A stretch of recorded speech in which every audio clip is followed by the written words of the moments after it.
एक तो जो कैपेसिटर में तुम्हारा छोटा हुआ था पहले वो करा रहा हूँ, फिर उसके बाद तुम्हारा डाउट करा रहा हूँ, है ना, क्योंकि इसने क्वेश्चन दिया था वो याद भी आ गया। तो थोड़ा सा कैपेसिटर कैपेसिटर खेल लो, ठीक है। क्वेश्चन भी करवा दूंगा, उससे पहले वो तरीका बता दूंगा, और जो तूने करा था उससे बहुत छोटा सोल्यूशन दे दूंगा तुझे। पर वो छोटे सोल्यूशन पे अराइव होने के लिए उससे पहले थोड़ी तो मेहनत लगती है, कोई भी चीज़ अगर छोटे में समझनी है, ठीक है। देखो, कुछ केस है कैपेसिटर के, ये बेसिकली कैपेसिटर में भी डाइलेक्ट्रिक ज़्यादा अच्छा टॉपिक है। तो अगर तुम डाइलेक्ट्रिक के बारे में पढ़ो तो हेडिंग जस्टिफाई होती है। ये कैपेसिटर है, बीच की दूरी डी है, ये L into B, L cross B का मतलब समझे, एरिया। लेंथ क्या है, ये लेंथ है, समझ लेना। इसको मैं थोड़ा सा यहां बना रहा हूं, ये है तुम्हारा बी और ये है एल, और ये सारे के सारे 90 डिग्री के एंगल है, ऐसे एक प्लेट है, ठीक है। अच्छा अब मुझे बताओ कि अगर मैं इस पे एक स्ट्रिप ले लूं, ये छोटी सी स्ट्रिप, अगर इस स्ट्रिप की थिकनेस मान लो dx है या dl है या कुछ भी है, dl है इसकी थिकनेस, तो मुझे बताओ इस स्ट्रिप का एरिया कितना होगा, छोटा सा एरिया dl बी। ये बात समझ आती है। अच्छा ये पूरी प्लेट का एरिया ले लेता, पूरे कैपेसिटर कहाँ जाता, एरिया इस स्ट्रिप का लिया है तो इस स्ट्रिप पे कैपेसिटेंस क्या आएगी। इसका मतलब ये है कि इस पूरी प्लेट पे जो चार्ज होता होगा, स्टोर होता होगा, वही इस स्ट्रिप पे कितना चार्ज स्टोर हो जाएगा इसमें से। तो दो तरीके हैं, इसको थोड़ी देर के लिए 3D में बना देता हूँ।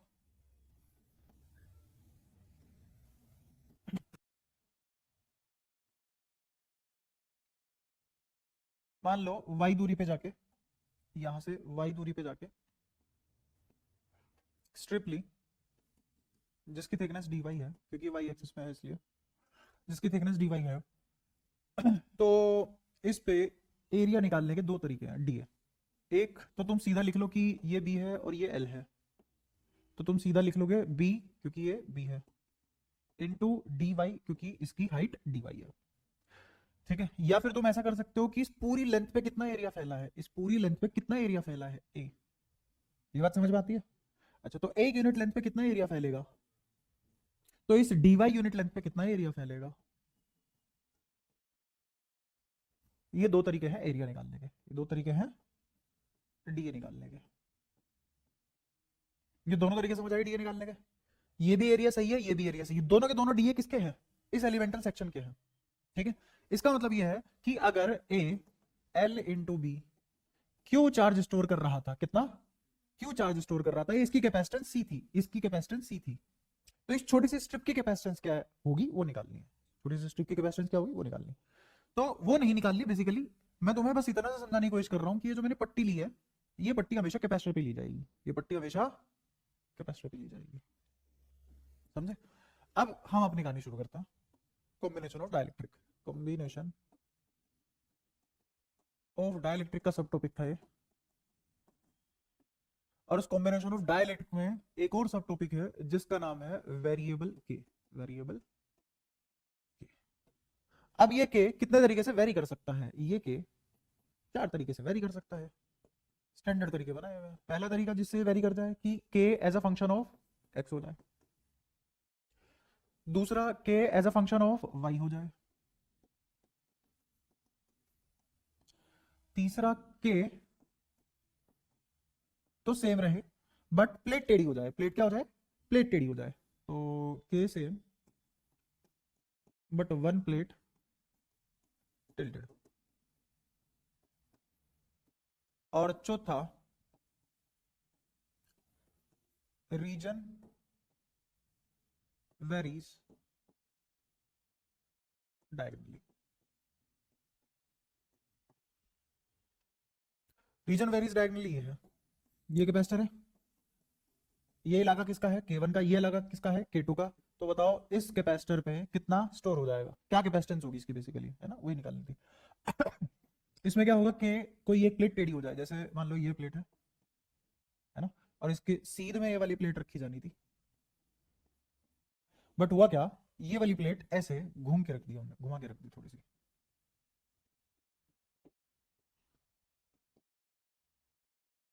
ठीक है, ये ऐसे रखी जानी थी, घुमा के रख दी।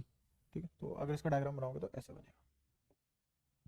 ठीक है, अच्छा, फिर के फंक्शन है y का, इसका मतलब मेरे कैपेसिटर में जैसे जैसे मैं ऊपर की तरफ बढ़ूंगा, जैसे जैसे ऊपर की तरफ बढ़ेंगे वैसे वैसे के वेरी करेगा। यहाँ के अलग होगा, यहाँ के अलग होगा, यहाँ के अलग होगा, यहाँ के अलग होगा, ऐसे करते करते करते के बढ़ता चला जाएगा, घटता चला जाएगा according to the given function. ठीक है, क्या ऐसे जाने पे के बदलेगा? नहीं, ऐसे जाने पे के फिक्स रहेगा। तो मतलब इस पॉइंट इस पॉइंट इस पॉइंट इस पॉइंट इस पॉइंट पे के सेव रहेगा, लेकिन ऊपर जाते जाते के बदलता रहेगा।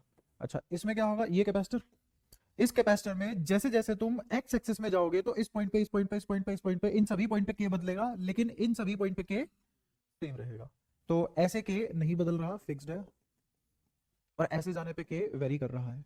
यहां ऐसे जाने पे के वेरी कर रहा है, और ऐसे जाने पे के फिक्स्ड है। ये बात समझ में आती है? तो इन चार हिस्सों में तोड़ के हम वेरिएबल के पढ़ सकते हैं। ठीक है, अब सबसे पहले वाला उठा लेते हैं, के एज फंक्शन ऑफ एक्स, इसको के एक्स नाम दे दिया हमने, कैपेसिटर बनाया।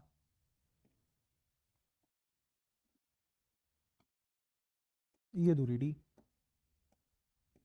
ठीक है, अब हमने क्या करा, x दूरी पे जाके इसको ओरिजिन मान लिया, यहाँ पे किसी भी पॉइंट को ओरिजिन मान लो, यहाँ से x दूरी पे गए और x दूरी पे जाके एक एक प्लेट मान ली छोटी सी। क्या इस प्लेट पे बदला हुआ क्या आएगा? हाँ बिल्कुल। तो ये x दूरी पे जाके एक dx थिकनेस की प्लेट मान ली हमने। अब इस dx थिकनेस पे कितना चेंज आ गया होगा, उसी से मैं पूरे पे इंटीग्रेट करके 0 से लेके d तक सारा चीज निकाल लूंगा। ठीक है, अच्छा, तो ये इसका एरिया तो एल क्रॉस बी ही था, तो इसका एरिया क्या होगा बताना जरा, फटाफट बोलते चलो। एल क्रॉस बी ही होगा, और क्या हो जाएगा? अरे तो अलग हटके लिया ना मैंने। ठीक है, और के इस साइड बदलेगा, तो छोटी सी कैपेसिटेंस लिखूं अगर इसकी, इस पे जो कैपेसिटेंस होगी वो होगी डी सी, छोटी सी कैपेसिटेंस। इस पे छोटी सी कैपेसिटेंस लिखी जाएगी, कोई तो के होगा जो बदल रहा होगा, किसके साथ? एक्स के साथ, एप्सिलॉन नोट ए बाय, और डी की जगह क्या आ जाएगा नीचे, एक्स। ये बात समझ में आती है? अच्छा, अब ये जो के एक्स एक इसका फंक्शन है।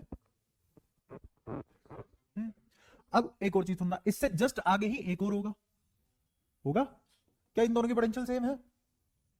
सेम नहीं है तो सीरीज में है, सेम होते तो पैरेलल में होते। तो पोटेंशियल वाइज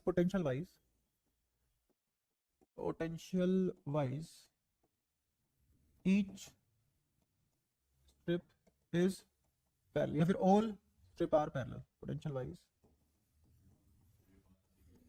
हाँ sorry, series, all elements are in series. ये बात समझ में आती है? तो मुझे बताओ कि मैं 1/DC ही तो निकाल सकता हूं इस केस में। डीसी है, 1/DC क्यों निकाल रहे हैं? क्योंकि सीरीज के केस में कैसे जोड़ते हो तुम? सीरीज के केस में ये होता है ना, 1/C equivalent, 1/C1, 1/C2, 1/C3 up to सोन। अगले वाले की भी जोड़नी है, जोड़ने का मतलब इंटीग्रेशन, जोड़ने का मतलब, तो मुझे इंटीग्रेशन कब करना चाहिए? पलट के करना चाहिए। तो ये आ जाएगा डीसी इक्विवेलेंट, डीसी इक्विवेलेंट।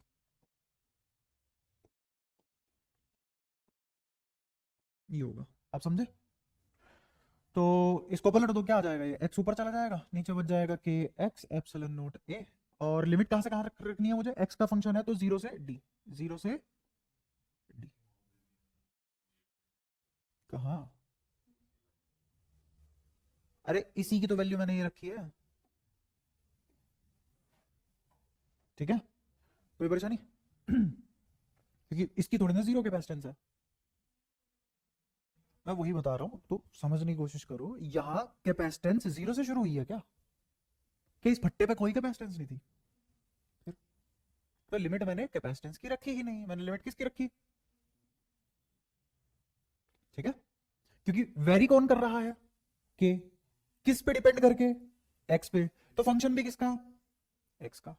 अब बताओ कोई दिक्कत या तो कोई परेशानी? ठीक है, अच्छा। अब इसमें dx तो कहीं आया नहीं, dx कहां से लाओगे?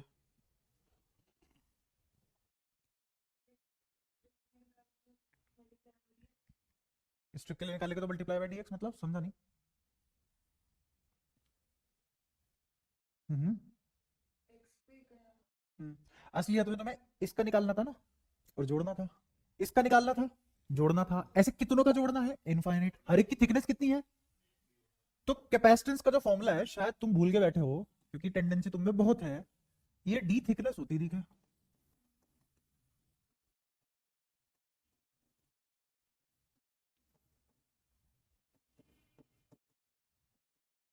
कहां तक फैला है कैपेसिटर? डी तक थिकनेस है कैपेसिटर। तो यहाँ थिकनेस डी एक्स है या एक्स है? तो नीचे क्या आएगा यहाँ बस, ऊपर क्या आ जाएगा? हो जाएगा। अब इसको अच्छा इंटीग्रेट मत कर देना, क्योंकि K as a function of X है, वो कुछ भी दे सकता है। जैसे उसने कल को के क्या दे दिया, के उसने दे दिया, के डैश आर दे दिया, या के डैश एक्स दे दिया, क्योंकि फंक्शन ऑफ एक्स है। या कभी ऐसा भी कर सकता है के डैश एक्स स्क्वायर दे दे, ऐसे भी कर सकता है के डैश रूट एक्स दे दे, कुछ भी कर सकता है वो। या ऐसे भी बोल सकता है K equals to K dash one upon X. जो भी तुम्हें K as a function of X दिया है वो कहाँ रख दोगे? इसके एक्स की जगह रख दोगे। जैसे यहाँ क्या आ जाएगा, के डैश एक्स, के एप्सिलॉन नॉट ए बाहर, इंटीग्रेशन किसका होगा? सिर्फ और सिर्फ वन अपॉन एक्स का, तो क्या आ जाएगा? log x. और इंटीग्रेशन जीरो से लेके डी तक। ये खेल समझ आया? आसान है। अब दूसरी वेरिएशन देख लो, ये थी पहली। दूसरा K as a function of Y. तो यहाँ कैपेसिटेंस की के को के वाई से डिनोट कर लूंगा, के सब वाई। ठीक है।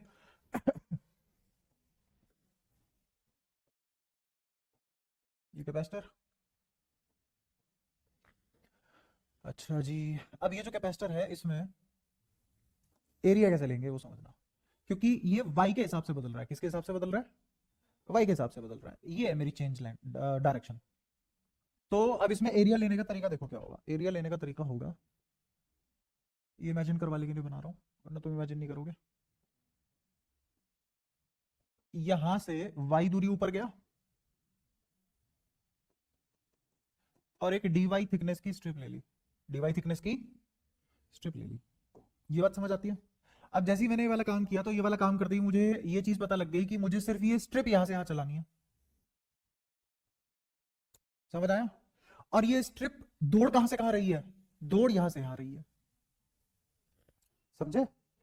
असलियत में यहां ऐसे है, ये खेल ऐसे चल रहा है तुम्हारा।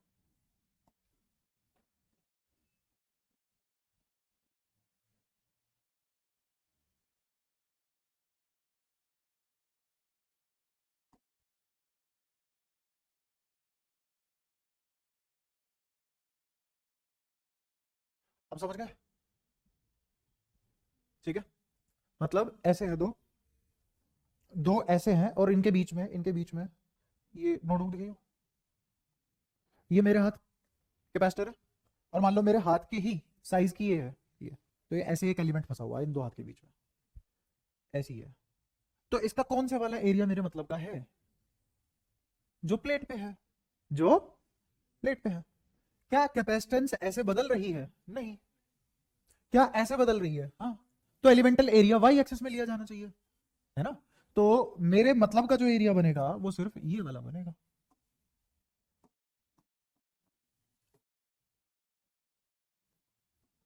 ये है मेरे मतलब का एरिया। अब तुम चाहे यहां चले जाओ वाई दूरी ऊपर, चाहे तुम यहां चले जाओ वाई दूरी ऊपर, तो यहां वाई दूरी ऊपर जो तुम एलिमेंट लोगे उसका भी एरिया क्या लोगे? B into D Y. ये बात समझ आती है? यहाँ तो कोई परेशानी? तो हमेशा ये वाला एरिया लिया जाता है, हमेशा ये वाला एरिया लिया जाता है। अच्छा, इस एरिया को कहां से कहां चलाना है? यहां से यहां चलाना है शायद, और पूरे का एल इंटू बी है एरिया। समझ में आया? क्योंकि यहां तो जाने का पूरा कैपेसिटेंस नहीं बनेगा ना, पहले तुम यहां से यहां जाओ और निकाल लो इस प्लेट पे इस वेरिएबल के से क्या कैपेसिटेंस बनी, फिर यहां तो सेम ही है, थिकनेस आ जाएगी वो अपने आप। तो इसकी कैपेसिटेंस लिखने का तरीका, अच्छा मुझे ये बताओ कि ये सारे के सारे आपस में पैरेलल है, सीरीज में है? सीरीज में है। चलो, इस फट्टे की पोटेंशियल में क्या फर्क है? तो कैसे हुए? पैरेलल हुए। All these strip are, all elemental strip are in parallel, और अगर पैरेलल है तो C equivalent integration of DC हो जाएगा। ठीक है। और कहां से कहां तक? जीरो से एल। ये बात समझ आ रही है? अब कोई परेशानी? तो अब डीसी निकालते हैं, मतलब इसका एलिमेंटल कैपेसिटेंस निकालते हैं, डीसी। तो डीसी तुम जानते ही हो, के जो कि किसका फंक्शन है, वाई का, epsilon not D A bye thickness, D होगी, थिकनेस तो डी होगी क्योंकि ये पूरी की पूरी यहां तक गई है। अच्छा अब ये डीए की जगह क्या लिख लेंगे, डीए की जगह बी डी वाई। तो इसका मतलब मुझे 0 से एल किसको इंटीग्रेट करना है, K Y epsilon not B D Y by D. तो सब कुछ बाहर आ जाएगा, कौन कौन, epsilon not B by D तो बाहर आ गया, इंटीग्रेशन के वाई डी वाई 0 से एल। अब जो तुम्हें वो के किस टाइप का फंक्शन है, वो के तुम्हें क्या दे सकता है, के तुम्हें वाई भी दे सकता है, के तुम्हें के डैश वाई भी दे सकता है, के तुम्हें के डैश बाय वाई स्क्वायर, कुछ भी दे वो, उसकी मर्जी। फिर तो इंटीग्रेशन का सवाल है, फिर कैपेसिटेंस का सवाल थोड़ी ना है वो। समझ आया। ऐसे ही यहाँ पे भी क्या क्या कॉमन आ जाएगा, इसमें से 1 upon epsilon not A common आ जाएगा, और इंटीग्रेशन किसका बचेगा, dx upon K as a function of x, कुछ भी देखिए एक ही जगह। फिर तो इंटीग्रेशन का सवाल है, कैपेसिटेंस तो हो गई खत्म। ये समझ आता है। यहाँ सारे के सारे कैसे जुड़े हैं, पैरेलल में, और यहाँ सारे के सारे कैसे जुड़े हैं, सीरीज में। ये बात समझ आ गई। अच्छा अब एक फट्टा टेढ़ा था हमारा, है ना, तो टेढ़े वाला फट्टा देख लो।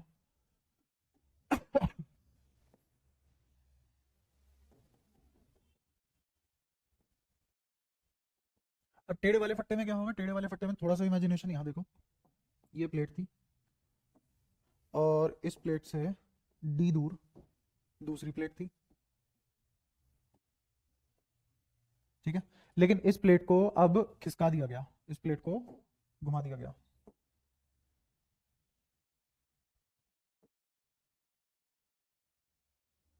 आगे समझ। ओरिजिनल पोजीशन क्या थी इस प्लेट की, ये, ठीक है। अब इसी चीज को मैंने यहां ऐसे बनाया हुआ है, दिख रहा है। तो ये एंगल थीटा मान लो, ये दूरी तो डी है ही, ठीक है, के फिक्स है इसमें, के नहीं बदल रहा, के यहां भी सेम है, यहां भी सेम है। बट दिक्कत ये है, यहां के का इफेक्ट बदल रहा है, इस पॉइंट पे तो के खत्म ही है, 0 से शुरू हुआ। लेकिन जैसे जैसे मैं ऊपर गया तो क्या के का इफेक्ट बढ़ता नहीं चला गया, के नहीं बदला, के का इफेक्ट बदला, क्यों, क्योंकि अब के ज्यादा दूरी तक फैला हुआ है या ज्यादा वॉल्यूम में फैला हुआ है। तो इसको कैसे करेंगे, अभी मैंने कहा कम से कम 36 बार कि के नहीं बदल रहा है। कितनी बार, बहुत बार के नहीं बदल रहा है, तो के कैसे फंक्शन हो गया एक्स और वाई का, तो ये वॉल्यूम बढ़ा है ना उसका, ये क्या बढ़ा है, वॉल्यूम, ठीक है। ऐसे थोड़ी ना गुड़ को कटोरे में रख दोगे तो वो चाशनी बन जाएगी, और चम्मच में रखोगे तो गुड़ ही रहेगा। ऐसे ही ये कि ये जो यहाँ है वही यहाँ है, बट वॉल्यूम बदला है, क्या बदला है, वॉल्यूम बदला है, ठीक है। अच्छा अब यहां तक तो कोई दिक्कत नहीं है। अच्छा ये जो स्ट्रिप बनाई है इसका एरिया क्या लेंगे हम, इस स्ट्रिप का एरिया क्या लेंगे, जो लिख दिया वो नहीं होता, ये मैंने तुम्हारी इंफॉर्मेशन के लिए लिखा है, इसका एक बार थोड़ा सा तो इमेजिनेशन में देख ले, एल क्रॉस भी कैसे हो सकती है पट्टी, किसी भी मूवमेंट चाहे पिछला साइड पढ़ना चालू कर दो, कुछ भी पढ़ना चालू कर दो, बुद्धि का प्रयोग होगा ही होगा। ये पहली बात तो कोई एरिया नहीं बना, कोई एरिया नहीं बना, क्योंकि एरिया तो ये लिया जाता है, ये। अब या तो इस एरिया को आगे चला लो या ऊपर चला लो, क्योंकि जब तक वो प्लेट पे नहीं है एरिया, उसका कोई मतलब नहीं है हमारे लिए। एरिया हमेशा किसका लिया जाता है, प्लेट का। क्यों लिया जा रहा है ये भी तो समझो ना, और समझाया है तब जाके ये बात है, प्लेट का ही क्यों ले रहे हैं एरिया, अरे मटेरियल प्लेट ही तो है, और पहले प्लेट पे चेंज निकालोगे तभी तो स्पेस में आओगे। तो समझ गया मैं क्यों नहीं पढ़ाया था ये टॉपिक उस टाइम, मेरी मजबूरी है, मैं चाह के भी एडवांस नहीं पढ़ा सकता। ये स्ट्रिप मैंने सिर्फ ये दिखाने के लिए बनाई है कि यहां से यहां तक तो चीजें सेम रहेंगी, लेकिन इसके आगे चीजें बदल जाएंगी, ठीक है। एरिया तुम आज भी ये वाला लोगे, मेरे मतलब का ये एरिया है, और ये वाले एरिया में आगे की तरफ चला रहा हूं, कितना चला रहा हूं उस पर फर्क पड़ेगी चीजें, ठीक है। इसको चाहे आगे चलाओ चाहे ऊपर चलाओ, यहां पे किसी से भी फर्क नहीं पड़ रहा, क्यों, क्योंकि ऑल ओवर द स्पेस के सेम है, कौन सेम है, के सेम है। बट इसका मतलब ये नहीं है कैपेसिटेंस सेम रहेगी, कैपेसिटेंस सिर्फ के पे डिपेंड नहीं करती, ज्योमेट्रिकल फैक्टर पे भी डिपेंड करती है, इसकी ज्योमेट्री बदली है। अब चेंजेस ज्योमेट्री की वजह से आएंगे, ना कि के की वजह से, ठीक है। तो थीटा एंगल है ये, इसको मान लो वाई दूरी और इसको मान लो एक्स दूरी। शायद तुम्हें पता हो इस एक्स को वाई टेन थीटा लिख पाते हैं हम। अब मुझे ये बताओ, ये वाली पट्टी और ये वाली पट्टी पैरेलल में है, सीरीज में है? ये वाली और ये वाली पैरेलल में है, सीरीज में है? सीरीज में है। और अगर सीरीज में है तो ये कैसे जुड़ेंगी दोनों? हाँ, तो इसको मैंने लिखा DC1 और इसको लिखा DC2, और दोनों कैसे होंगे? सीरीज में। इनफैक्ट जितने भी देखो यहां से यहां तक ये सारी की सारी स्ट्रिप्स है, ये सारी की सारी स्ट्रिप्स है। ऐसे कितनी स्ट्रिप्स है? इनफाइनाइट। कितनी है? इनफाइनाइट। यहां स्ट्रिप है, यहां भी स्ट्रिप है, यहां भी स्ट्रिप है, यहां भी स्ट्रिप है, यहां भी स्ट्रिप है, यहां भी स्ट्रिप है। ये सारी कितनी स्ट्रिप है? इनफाइनाइट। इन स्ट्रिप में तो कोई फर्क नहीं पड़ेगा, चाहे ऐसे चले जाओ चाहे ऐसे ऊपर नीचे कैसे भी चले जाओ। जो इस डॉटेड लाइन के लेफ्ट हैंड साइड में है उन पे कोई फर्क नहीं पड़ेगा, लेकिन राइट हैंड साइड वाली येलो स्ट्रिप की लेंथ हमेशा चेंज होती ही दिखाई दे रही है मुझे। कौन से एक्सिस में? वाई में कि एक्स में? वाई में कैसे लेंथ चेंज हो रही है इसकी? थिकनेस तो मैं हमेशा डी वाई लूंगा।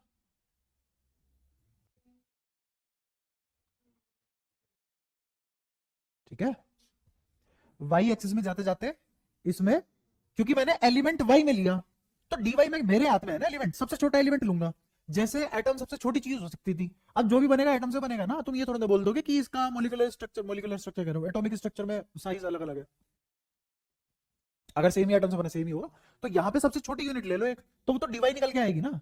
तो हर step dy dy dy dy लूंगा ना, और डीवाई को कितनी बार जोड़ू? इनफाइनाइट टाइम्स जोड़ू, तो क्या बन जाएगा? एल बन जाएगा। आई बात समझ? लेकिन इसकी लेंथ किस एक्सिस में बदल रही है? अब समझे?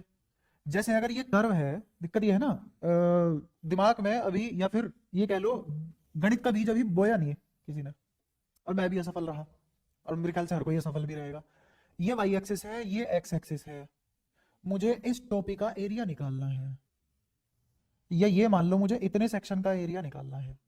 तो हम क्या करते हैं, किसी एक्स दूरी पे जाते हैं, डीएक्स थिकनेस का एलिमेंट उठा लेते हैं, है ना। और जब डीएक्स थिकनेस का एलिमेंट उठा लेते हैं तो हम क्या करते हैं, हम एक्स को इस x1 से x2 चला देते हैं, डीएक्स को x1 से। तो ऐसी कितनी स्ट्रिप बन जाएंगी? इनफाइनाइट स्ट्रिप बन जाएंगी, और हर एक का जोड़ कितना आएगा? x2 माइनस x1 आएगा हर एक का जोड़। समझ आया? ऐसे कितनी जोड़ी तुमने? dx dx dx dx करते करते पागल हो गए, इनफाइनाइट जोड़ ली, जीवन खराब कर लिया अपना पूरा। आएगा वो x2 माइनस x1 ही, कुछ ही कर लो। आई बात समझ? ठीक है।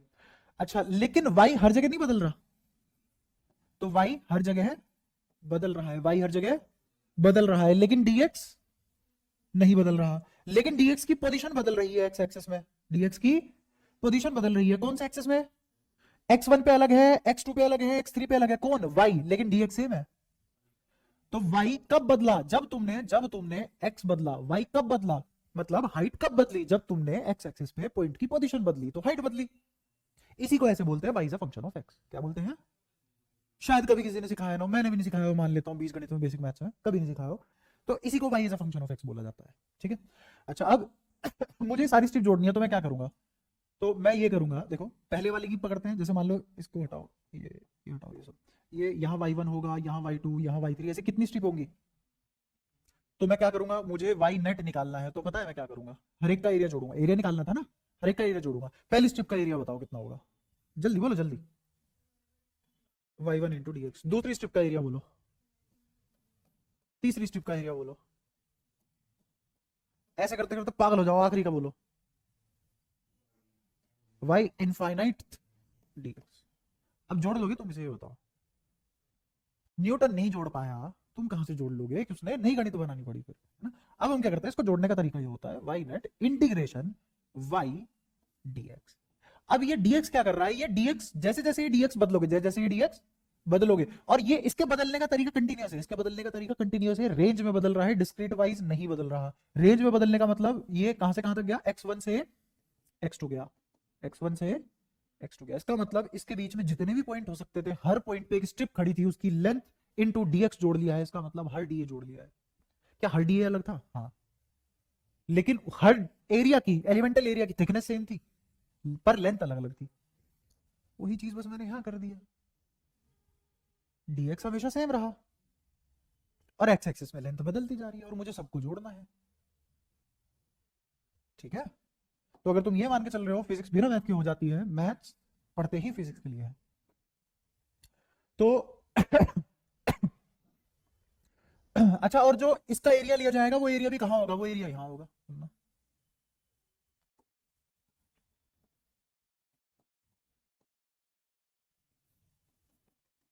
ये है वो एरिया, समझे? एरिया तो प्लेट पे ही आएगा, ठीक है। तो मुझे ये वाला एरिया बता सकते हो, ये थिकनेस कितनी है? अब तुम जब तक रिस्पॉन्स नहीं दोगे, पूरा साल तो तुम खराब कर चुके हो, कम से कम आखिरी में आके जीवन बचा लो अपना, रिस्पॉन्स कर लो, वरना मैं इतनी तेजी में पढ़ा के निकलूंगा, शर्म तुम्हें आएगी, शर्म में कुछ पूछ नहीं पाओगे, और मैं उड़ा जाऊंगा सारी चीजें एक ही क्लास में, और कल से कर दूंगा छुट्टी, तैयारी करो, हो गया खत्म। आगे चुप बैठ जाते हो। हाँ, और थिकनेस तो छोटा सा एरिया, इस आदमी का छोटा सा एरिया, ये बात समझ में आती है? अब मुझे बताओ, इतने हिस्से में, इतने वॉल्यूम में, ये एक वॉल्यूम है, ये एक वॉल्यूम है, और इस क्यूबॉइड दिख रहा है तुम्हें, एक हो रहा है इमेजिन, यहां जो क्यूबॉइड है इसकी ये वाली साइड को ही तोड़ के इधर कर दिया है, लेकिन जब तक इतना हिस्सा में देख रहा था, जब तक इतना हिस्सा में देख रहा था, तो सिर्फ डीए बी डी वाई बन रहा था, बाकी ना तो इधर कोई चेंज आया ना ऊपर कोई चेंज आया, ये तो ऐसा का ऐसा ही है, ये ऐसा का ऐसा ही है। अब मुझे बताओ, जैसे ही मैं इस वाले रीजन में एंटर किया, जो ऐसे खुला हुआ है वी शेप में, इस वाले रीजन में एंटर करते ही यहां से ऊपर जाते हुए, यहां से ऊपर जाते हुए चेंज आया क्या कोई? नहीं, लेकिन हर बार चेंज कहां आया? इसीलिए मैंने एक्स को वाई की फॉर्म में लिख रखा है, वाई टेन थीटा। ये बात समझ आती है? ठीक है, इतना मुश्किल है नहीं है जितना तुमने बना दिया आज की डेट में। अब मुझे इसकी कैपेसिटेंस लिखनी है, तो अब DC1 DC2 लिखना चालू करें, तो DC1 किसके बराबर हो जाएगा, सोच के बताओ। DC1 मुझे इतने हिस्से का लिखना है, तो K epsilon not B D Y upon D, D बस, डी प्लस एक्स। तो फिर अगर तुम ऐसा कर रहे हो, हाँ, तो फिर मुझे DC1 DC2 की जरूरत नहीं पड़ेगी, फिर तुम DC2 हटा लो। अब ये किस किस को समझ में आया, DC2 की जरूरत ही नहीं पड़ी, क्यों? क्योंकि मैंने इस पूरे रीजन को एक ही कैपेसिटेंस के अंदर कवर कर लिया, जिसमें मैं क्या कर रहा हूं, डी तक तो मुझे आना ही आना है, डी तक तो मुझे, उसके बाद क्या और जोड़ना है, एक्स। समझ आया? अच्छा, लेकिन ये सारे के सारे DC1, all DC1 are in series, और अगर सीरीज में है तो मैं इसको ऐसे नहीं इंटीग्रेट कर सकता। क्यों नहीं कर सकता ऐसे इंटीग्रेट? क्योंकि ऐसे तो इंटीग्रेट पैरेलल में होते हैं, इंटीग्रेट करने का मतलब जोड़ना होता है, अगर तुम थोड़ा थोड़ा ही समझो तो DC1 DC2 DC3 या फिर DC1 DC1 DC1 ऐसे करके थोड़ा ना जोड़ूंगा मैं। अगर मुझे सीरीज में निकालना है तो पहले 1/DC उसको लिखेंगे, तो हाँ। अब ये एक्स ले लिया तो पैरेलल में कैसे, दोबारा बता। हम्म हम्म हम्म हम्म हम्म हाँ। अरे कुछ नहीं, बस मैं इनको समझाता और आगे करता और फिर इन्हें दिखाता, ये नॉन इंटीग्रेबल बन जाता, फिर इनको ध्यान में आता इंटीग्रेट तो हम 0 से L तक कर रहे हैं, तो जुड़ तो ऐसे रहे हैं। ठीक है, अब मैं एक नई स्लाइड लेके,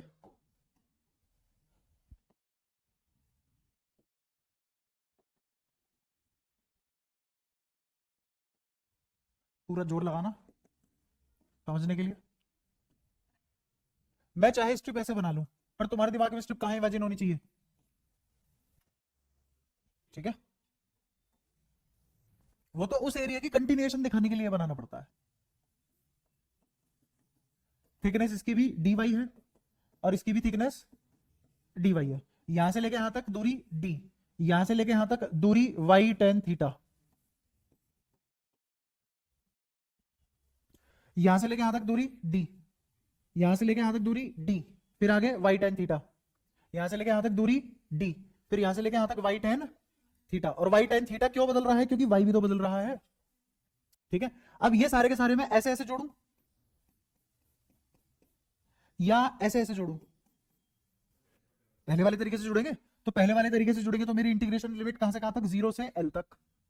ठीक है, और क्योंकि ऐसे ऐसे जुड़ रहे हैं तो ये सारे के सारे कैसे हैं, पैरेलल है। बट उस पैरेलल में बदल क्या रहा है, उस पैरेलल में हर बार बीच की दूरी बदल रही है, दो कैपेसिटर के बीच की दूरी बदल रही है। अब अगर मैं DC लिखूं, क्या लिखूं, DC लिखूं, तो पहले तो मुझे बताओ कैपेसिटेंस क्या होता है, epsilon not A by D। एक तो इस फॉर्मूले को ना ऐसे याद करो, ऐसे याद करो, और यहां पे K भी आ सकता है, तो ये हो गया K मतलब टाइम्स इंक्रीमेंट, मतलब डाइलेक्ट्रिक, मतलब dielectric, into into area of या फिर ऑन प्लेट, एरिया ऑफ या फिर ऑन प्लेट, नीचे D मतलब थिकनेस ऑफ कैपेसिटर। समझे? तो मुझे बताओ यहां सिर्फ और सिर्फ क्या बदला? पूरी जर्नी में थिकनेस के अलावा कछु नहीं बदला। इसका मतलब ये सवाल थिकनेस ऑफ कैपेसिटर का है, वेरिंग थिकनेस का है। किसका है? वेरिंग थिकनेस का है। और वो थिकनेस क्यों वेरी करी? क्योंकि फट्टा टेढ़ा कर दिया है। तो अब लिखवाओ ये डीसी क्या लिखा जाएगा, जल्दी बोलो। के डाइलेक्ट्रिक कांस्टेंट क्या था? K epsilon not B D Y upon में D plus Y time theta लिख दो। कोई परेशानी यहां तक? पक्का? अब इसको इंटीग्रेट कर दोगे तो क्या सी इक्विवेलेंट आ जाएगा। और इंटीग्रेट कहां से कहां तक करना है? 0 से एल तक करना है बस। ये बात समझ आई? एरिया मुझे क्यों वेरिएबल लेना पड़ा? क्योंकि मैं एक इस वाले प्लेट पे मैंने क्या करा, चालाकी समझना। इस वाली प्लेट पे मैंने किसी भी y दूरी पे जाके एक dy थिकनेस की स्ट्रिप ले ली और उसका dA एरिया बना। तो चल तो मैं यू रहा हूं ना, इसी एरिया को ही तो मुझे 0 से एल चलाना है। पूरे स्पेस के एरिया को क्या करूंगा मैं चला के? तो प्लेट का ही होता है हमेशा। हमेशा एरिया जब भी लिखोगे तो ऐसे नहीं है कुछ भी लिख दोगे जो दिख रहा है, जो मन में आ रहा है ना? ये बिल्कुल वैसी ही बात है जैसे तुम बचपन में मल्टीप्लाई सीख रहे थे 32 इंटू 12, तो तुम्हारा मन कर रहा था 2 इंटू 2 तो 4 कर दो, पर 3 इंटू 2 9 कर देता हूं, मजा आ रहा है। क्यों? कुछ नहीं, बस गलती करने का मन है, क्योंकि दिमाग थक चुका है, बुद्धि में नहीं आ रही है बातें। ये बिल्कुल वैसी ही बात है। जो तुम्हारा मन करता है ना, कोई सा भी एरिया उठा के मुंह फाड़ के ले लो कि हमें तो ये इमेजिन हो रहा है, ये करने का मन कर रहा है। अरे तो लॉजिक देखो ना, फॉर्मूला तो प्लेट का एरिया निकाल के लाया था तुम्हारे लिए, तुम कौन सा एरिया लगाए पड़े हो? ठीक है।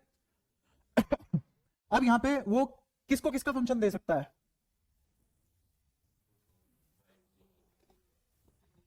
किसी को किसी का फंक्शन नहीं देगा। यहां तो केस फिक्स है, यहां तो केस फिक्स ही है। तो यहां हमेशा यही होगा, यहां कोई किसी का फंक्शन। अच्छा तुम टेन थीटा निकाल लो, बस क्या निकाल लो? टेन थीटा निकाल लो, कोई परेशानी?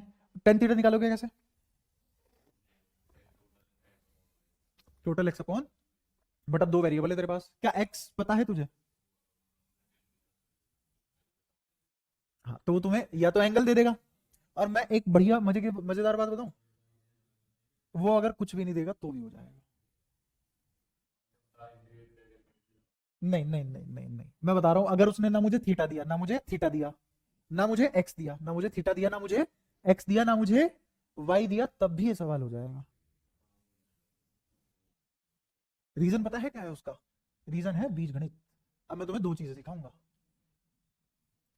मुझे बताओ, ये वाला फट्टा है, ये वाला एंगल है जो यहां ले रहा हूं, इसको मैंने ओरिजिन पे मान लिया। कहां मान लिया? ओरिजिन पे मान लिया। ये बात समझ में आती है? अच्छा, ये वाली दूरी, ये वाली दूरी तो कांस्टेंट है, बदल तो ये सारी रही है, ये तो कांस्टेंट है ना। मैक्सिमम जितना तुमने घुमाया वो तो फिक्स है, कोई परेशानी? तो ये दूरी है कांस्टेंट, तो इसको मैं नाम दे दो जैसे ए। क्या नाम दे दिया? ए। ठीक है। और ये हाइट कितनी है? एल। हाइट कितनी है?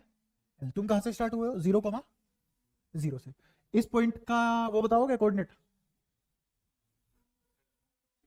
0,L। और इस पॉइंट का कोऑर्डिनेट A,L।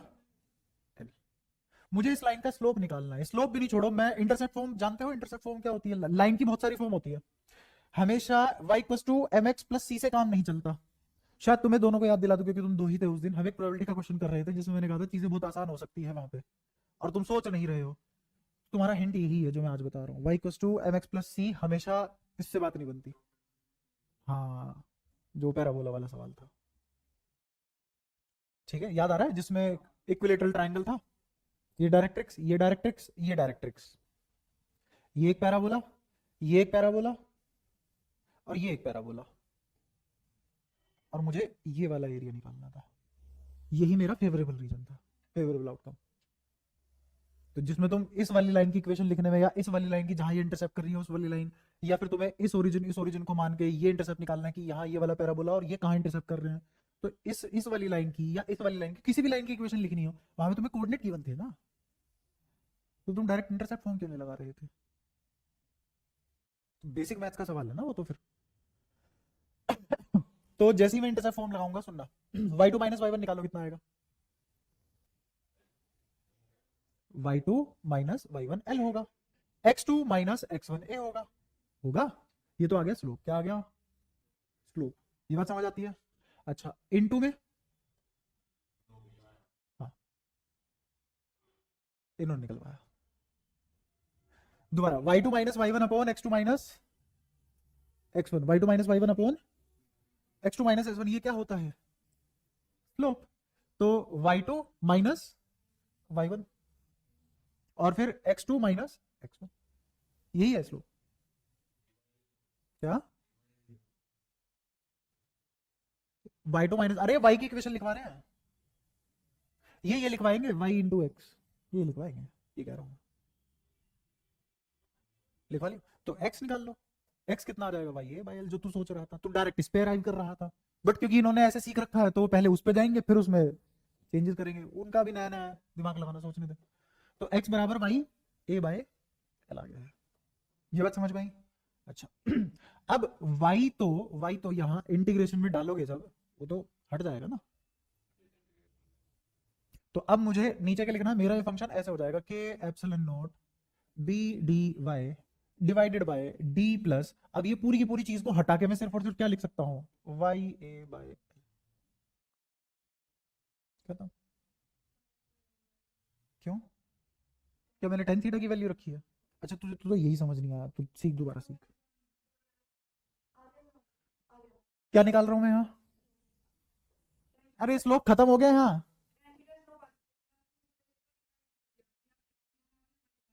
हाँ, इस पूरे वाई टेन थीटा की जगह क्या आ रहा है? हाँ, क्योंकि हमें अलग तरीके से सिखाया, यहाँ अलग तरीके से सिखाया। ठीक है, अब एक और तरीका बताता हूँ, और भी आसान। अब देखना, सारे सारे मैथमेटिकल तरीके हैं ये, वो तुम्हारी मैथ्स कितनी स्ट्रॉन्ग है बात उस पर आ जाती है फिर, या कितना आईक्यू पेल सकते हो तुम। ये एंगल थीटा था, क्या ये वाला एंगल, एंगल कह रहा हूं, ये वाला ट्राइंगल,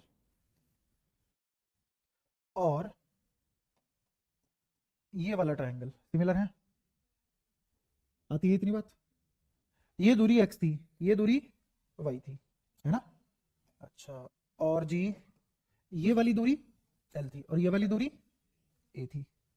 सीपीसीटी से सिमिलर रेशो में जो भी तुम वो जो भी बोलते हो उसको, जो भी टेक्निकल नाम तुमने याद कर रखे हैं, तो मुझे बताओ क्या y बाय एल क्या बराबर होगा x बाय ए के? तो यहां से क्या x डायरेक्ट ही a बाय एल वाई आ जाएगा? इसका मतलब ट्राइंगल के जितने भी सॉल्यूशन आते होंगे ज्योमेट्री से ही आते होंगे, तो इंटीग्रेशन से आते होंगे या लाइन की इक्वेशन से आते होंगे। इसीलिए सॉल्यूशन ऑफ ट्राइंगल में लाइन के फॉर्मूले आते हैं, और इसीलिए लाइन के फॉर्मूले में डिस्टेंस फॉर्मूले आके ट्राइंगल वाले चीजें लग जाती हैं। हीरोन्स फॉर्मूला पढ़ा है?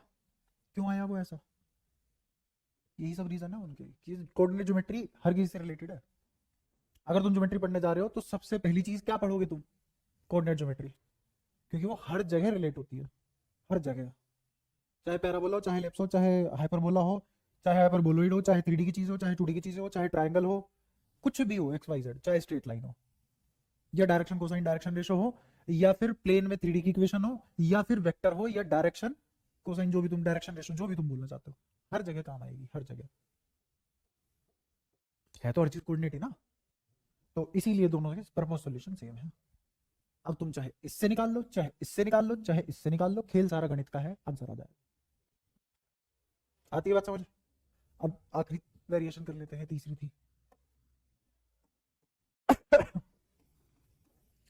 Fourth variation. देखो फोर्थ वेरिएशन में जितने रफ्तार से तुम चले हो वैसे फोर्थ करानी चाहिए। ये K1 ये K2, K1 फिक्स है, K2 फिक्स है, लेकिन K1 K2 नहीं है, दोनों अलग अलग है।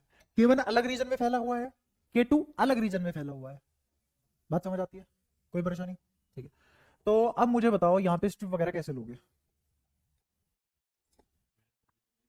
हाँ, तेरे वाला देख लिया था, इसलिए तो मैं करा रहा हूँ, क्योंकि तूने कर तो लिया, मुझे बहुत गुड भी बोला मैंने, मतलब एक्सीलेंट लिखने का मन कर रहा था, पर वो थोड़ा फिर ज्यादा हो जाता, बट बहुत बहुत अच्छा लगा।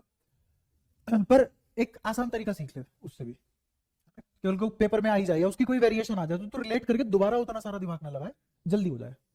ठीक है, और सिर्फ तेरी ही वजह से ये सब करवा भी रहा हूँ, वरना तो क्या ही मन भी नहीं करता यार अब तो इसमें स्टेप कैसे लोगे? क्योंकि जोड़ना पैरेलल में फायदेमंद है या सीरीज में? तू कैसे भी जोड़ ले, सीरीज में लाना ही पड़ेगा तुझे। हाँ, हाँ फिर पैरेलल में लेके चला गया। अब देखो मैं एक काम करता हूँ, ये एंगल थीटा दिख रहा है, या थीटा भी मत मानो, छोड़ो, मैं इसका एक सबसे आसान तरीका ही बता देता हूँ तुम्हें। ये प्लेट ऐसी होगी, अगर इमेजिन कर पाओ, पहले मैं तुम्हें इमेजिन करवाता हूँ चीजें, ये बार बार करानी पड़ेगा मुझे, ताकि तुम बार बार एक ही बात ना करके दिल ना दुखाओ।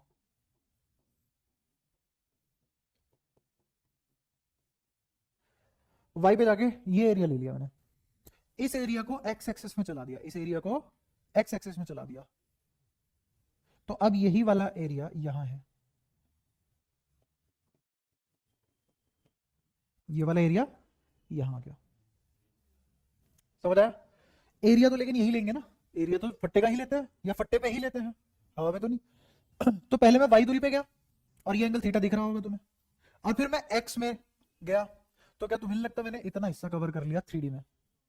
वहां 2D में है, बट यहाँ ये 3D में है, क्योंकि ये यहां से यहां गया है, ये यहां से यहां गया है, और ये वाली वाई जो दूरी है, ये वाली जो वाई दूरी है, ये वाली वाई दूरी ऐसे छोटी होती चली गई, ये वाली वाई दूरी ऐसे छोटी होती चली गई।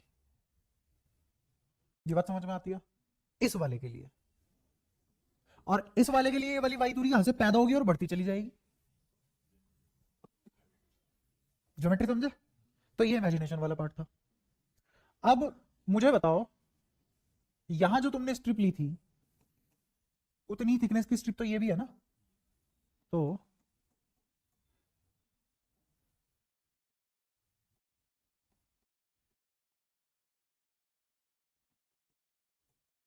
ऐसे तुमने स्ट्रिप ली हुई है, ठीक है, और फिर यहां से ये तुमने ऐसे लिया हुआ है, थिकनेस तो इन दोनों की वही होगी, इसकी थिकनेस कितनी होगी, डी वाई, इसकी भी थिकनेस कितनी होगी, डी वाई। ये बात समझ में आती है? यहां तो कोई परेशानी? ठीक है, फिर यही स्ट्रिप इसके आगे से चालू हो जाएगी ना, यही स्ट्रिप इसके आगे से चालू हो जाएगी, बोलो कोई दिक्कत, कोई परेशानी? पक्का? और इसकी भी थिकनेस कितनी होगी, डी वाई, बट ये K2 के हिसाब से काम करेगा, और ये डी वाई तुम्हें कहां रिफ्लेक्ट होगी,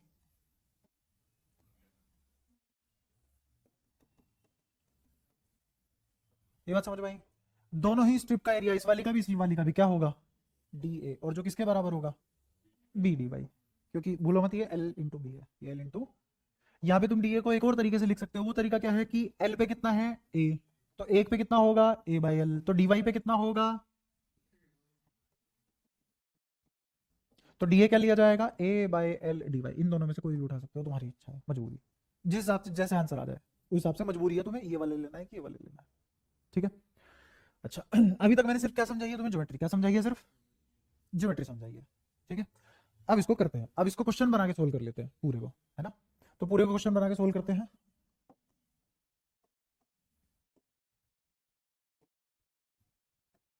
ये एक प्लेट है, पीछे की तरफ जा रही है प्लेट है ऐसे, दिखी?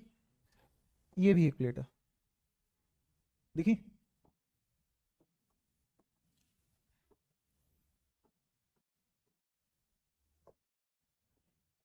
ये K1 और ये K2, किसको क्या लेते हो उससे भी फर्क नहीं पड़ता, अगर तुम इसको K2 ले लोगे, इसको K1, आंसर सेम रहेगा, कोई फर्क नहीं पड़ेगा, ठीक है? अब मुझे बताओ, ये तुम्हें इमेजिन हुआ ये क्या चीज है, डी वाई, हो गया? तो क्या तुम मुझे बता सकते हो कि इसकी लेंथ कितनी होगी, इसकी लेंथ कितनी होगी? तो मुझे बताओ ये कितना है, दिखाई दिया? और ये कितना है, एल, समझ आया? ये कितना है, वाई, ये कितना है, एक्स। तो क्या मैं यहां से ये वाली इक्वेशन लिख सकता हूं कोने में इधर चुपचाप, कि अगर तुम्हें निकालना हो एक्स बाय वाई, क्या निकालना हो, एक्स बाय वाई, तो वो डी बाय एल के बराबर निकलेगा, तो यहां से X D by L Y आ जाएगा, तो क्या इस दूरी को लिख दूं डी वाई बाय एल? ऐसा क्यों लिखा, क्योंकि तुम डी वाई पढ़ते ही ना उसको एलिमेंट समझ लोगे कि सर ये वाला डी वाई लिख दिया है, तो इसीलिए मैंने वाई पहले लिख दिया, डी वाई। खौफ देख रहे हो अपना, इस कदर है खौफ कि मैं लिखने में भी सोच रहा हूँ क्या लिखूं। अच्छा, तो इसके बाद बची हुई दूरी बता दो कि कितनी है, वाई डी बाई एल, ये समझ में आया कैसे लिख दिया, कैसे? हाँ, डी में से ये वाली चीज माइनस कर दी, शाबाश। अच्छा, तो D minus Y D by L, ये पूरी की पूरी चीज आ गई मेरे पास। अच्छा अब मुझे लिखना है कैपेसिटेंस इसका, तो एक बार DC1 लिखेंगे, एक बार DC2 लिखेंगे, है ना। अच्छा मुझे बताओ ये दोनों सीरीज में है कि पैरेलल में है? ये दोनों सीरीज में है। तो अगर सीरीज में है, मान लो ये DC1 है और ये DC2 है, और दोनों के दोनों के लिए DA सेम है, DA सेम है, तो मुझे बताओ DC1 क्या लिखा जाएगा? DC1 क्या लिखा जाएगा? फॉर्मूला मत बोलना। K1 epsilon not DA bye दूरी, दूरी कौन सी? थिकनेस। याद है नीचे थिकनेस आती है, तो इस कैपेसिटर की क्या थिकनेस लगातार बदल रही है? क्या इस वाले कैपेसिटर की भी थिकनेस लगातार बदल रही है? ये बात समझ में आती है? और तुम इसको स्लोप फॉर्म से भी कर सकते हो। किससे भी कर सकते हो? मुझे बता सकते हो इसका स्लोप क्या आएगा? इस लाइन का स्लोप ये लिया है theta minus D by,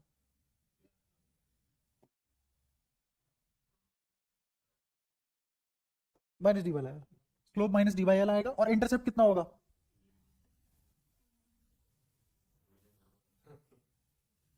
intercept कितना होगा? इतना। और जब मैं लिखूंगा, जब मैं इसको लाइन के फॉर्म में लिखूंगा, इक्वेशन ऑफ लाइन से ढूंढ के लाऊंगा, तो ये चीज लिखी जाएगी D minus Y by D L. Slope क्या है? Minus D by L. और इंटरसेप्ट क्या है? प्लस का डी। तो स्लोप की वजह से तो ये नेगेटिव आ गया, डी इंटरसेप्ट की वजह से आ गया, तो x equals to M Y plus C लिखा हुआ है।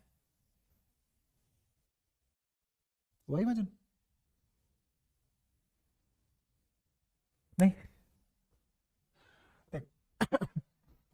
ये इसलिए स्ट्रॉन्ग कर रहा हूं क्योंकि मैथ वही मुझे पढ़ानी है। थोड़ा टाइम कच कर लेते हैं। ऐसा मान के चलिए ये लाइन थी, इसका कोऑर्डिनेट का नाम है डी, डी भी नहीं, ये पूरा कितना? L comma D, D coma L, D coma L. ये तो हो गया इमेजिन, ठीक है। अब मुझे बता, और ये वाला कोऑर्डिनेट कितना होगा? ये वाला कोऑर्डिनेट होगा 0 कोमा 0, ठीक है। मुझे ये इक्वेशन को x की फॉर्म में लिखना है, ठीक है। या तो तुम पहले काम करो, y equals to mx plus c के हिसाब से कर लो, y equals to mx plus c के हिसाब से कर लो, कोई दिक्कत नहीं है मुझे। तो स्लोप कैसे निकालते हैं? स्लोप निकालते हैं y2 minus y1 x2 minus x1। तो y2 माइनस y1 क्या लिखा जाएगा? बोल। l और फिर d, और x तो x है ही, और यहां plus c d, y intercept लिखेगा ना अब तो। और ये किसके बराबर है? अब एक काम कर, सबको उधर भेज दे, x को यहीं रख। तो जैसे ही तू x के फॉर्मेट में इस इक्वेशन को लिखेगा, तो ये कितना हो जाएगा? y माइनस डी, दिखता था d उधर चला गया, तो ये क्या लिखा गया? y minus D. अब ये y माइनस डी के नीचे क्या आ जाएगा? l, और ऊपर क्या आ जाएगा? समझ पा रहे हो? कोई परेशानी? और जब इस चीज को खोलेगा तो x तुझे ये d minus Y by D L आता हुआ दिखाई देगा। y ये रहा, d ये रहा, l ये रहा, ठीक है। ये d स्क्वायर क्यों आ रहा है? तुम प्लस l तो छोड़ो, एक बार मुझे करने दो, मैं तुमसे जो भी पूछता हूं तुम कहीं ना कहीं पिलवा देते हो।